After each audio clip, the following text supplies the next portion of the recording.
Despite taking 33 hours to apprehend the suspect in the tragic killing of Charlie Kirk and falsely claiming that they had the right guy in custody the very first night of the shooting, FBI Director Kash Patel was really quick to rush out and brag about how quickly he and his team had worked during the press conference that happened earlier today. Take a look. The arrest is a testament to the dedication of good law enforcement being great, and partnerships in law enforcement, which I've tried to highlight as my tenure as the director of the FBI. There is no better relationship for law enforcement than the FBI to partner with state and local authorities, and you've seen it here in these last few days. I want to express my deep gratitude to the employees of the FBI, the men and women, the evidence response team tacticians, the special operators, the agents, the support staff. You have done monumental work in historic time when the public, who had a right to demand such an expeditious solving of an investigation, the FBI answered that call diligently, critically important to our nation, and we delivered. And I'm proud to be their leader, and I'm proud to be the director of the FBI. I don't know what that strange little man is saying. Yeah, they answered the call. The call was from the family member of the shooter, because if not for that, there would be nothing. We would still be looking for him. And by the way, I'm not gonna be critical of the investigators or the agents or the cops that were working with them. They're scrubbing the internet. They're out there, they're searching, they're investigating people. They're doing all that stuff that Kash Patel is not doing any of, by the way. Kash Patel is just sitting stewing after having made one boneheaded blunder after the other, and feeling the pressure, by the way, because more and more people in the MAGA world were mad at him. It's all well and good for loyalists and toadies with no experience to be put into these incredibly important and sensitive positions in government when you don't care if the government functions. But as soon as you desperately want it to function because one of your own was struck down, suddenly it's like, oh wait, why do we have an idiot in one of these positions? And unfortunately, he's the idiot. So when he comes out and says, we got him, okay, I'll say the same thing. We got him. And I can say that because I had as much to do with it as Kash Patel did. Neither of us were essential. Both of us could have taken a vacation and it would have been the exact same outcome. And so anyway, for him to come out and pretend that his leadership was a part of this, the only way it couldn't have been, like, if what would he have told people not to answer the phone?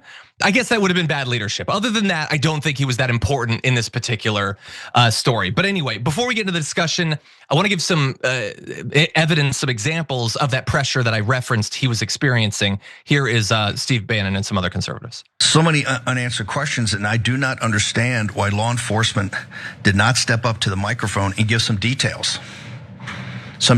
Instead of glazing each other about this partnership and we're all great, we did a great job. Correct me if I'm wrong. It appears the kid had said something to the family had just confronted him, and the family turned him in.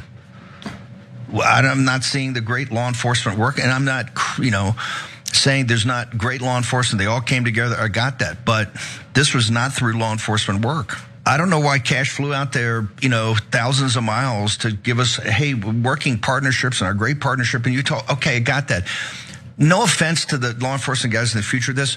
The public assumes that you're working together as partnerships.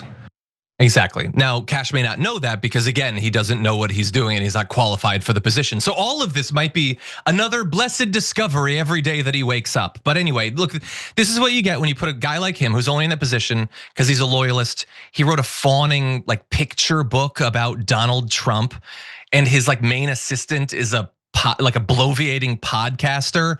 And I understand, they could have done a lot in this investigation. They're certainly not distracted by finding justice with the Epstein files or anything like that. They had the time on their hands. But anyway, I think if anything coming out of this, he should be fired, replaced by somebody who actually knows what they're doing. But Jordan, I want to hear your thoughts on this. Yeah, Kash Patel has no business running the FBI. It's an absolute joke. And I was laughing, just the mental image of Patel and Dan Bongino flying out to Utah to lead the investigation. What would they be doing? Just podcasting from the forest? This is another problem. We're seeing this throughout the government. This is what it looks like when you fill these positions with lackeys and loyalists instead of somebody who has expertise in that field. This person was free to roam for an additional day because they wrongfully detained 2 other people, and granted it was a chaotic situation, and But still, like Mark pointed out, like many people have pointed out, the only reason they have him is because somebody turned him in. The press conference last night was not very reassuring. They said they had no leads and they were begging the public for help. The FBI didn't solve this crime.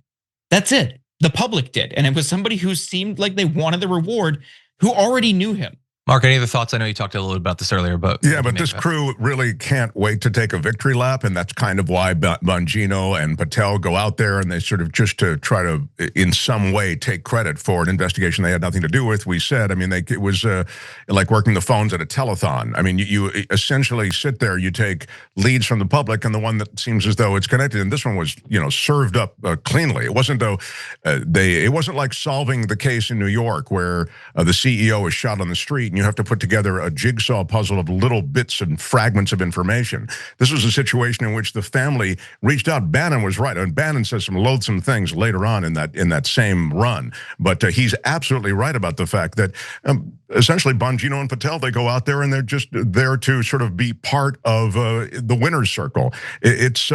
It is what's happening across government, and it stands as a stark example of what these toadies do as they sit there completely vapid and unable to really do any kind of police work, and they simply take credit and celebrate, if you will, something that they had nothing to do with. Exactly, and I can only imagine. And I can't speak for any of them, but so many of those actual agents, the ones who haven't been fired for being the wrong race or whatever, how insulting must it be to see these losers standing up there and taking credit for this when you're the ones doing the actual work? It's how the diplomats must feel when they see Donald Trump talking about how he should get the Nobel Peace Prize. It's a very weird administration. It's 80% people who have no business being in their position, the Kristi Noems and the Pete Hegseth and all that. And then you have the 20% who theoretically do know what they're doing, but have to pretend that they don't. Like Besant and Lutnick understand the economy, but they all have to now pretend that they don't know how tariffs work because Donald Trump is a moron. It's a very weird way to run a government. But the one thing they do, John, is they all sing from the same hymnal, and you saw it in that press conference that we just saw a bit of from Patel, and that is they lavish praise on the supreme leader, on Donald Trump. It's remarkable to see, but that's the one thing Patel can do. He can do it 24 hours a day, is find new ways to compliment Donald Trump on his squiring of this investigation, on his appointment of great law enforcement people. It's all about lavishing praise on the supreme leader. It can't be stated enough. Patel has to be fired, and I think it should be as soon as possible. I mean, thankfully, this was a contained situation. There's only one person who lost their life, but think about if it was a mass shooting and somebody was on the loose. Think about someone who escapes and goes to a different town. You need to think about the long-term consequences of keeping him in this position. I don't expect Trump will, because like Mark just laid out, he's doing the most valuable thing you can do to keep that job, which is just praise Trump. Exactly, yeah, he should be fired. Take Dan Bongino with him, let him spend more time with the podcast he loves so much. Imagine if this guy had been like the Minnesota guy and it had a list of 60 people that he wanted to take out. Thank God he appeared to only wanted to take out one person. The days that they gave him to run amok if he wanted to could have proved deadly, but thank God it didn't happen.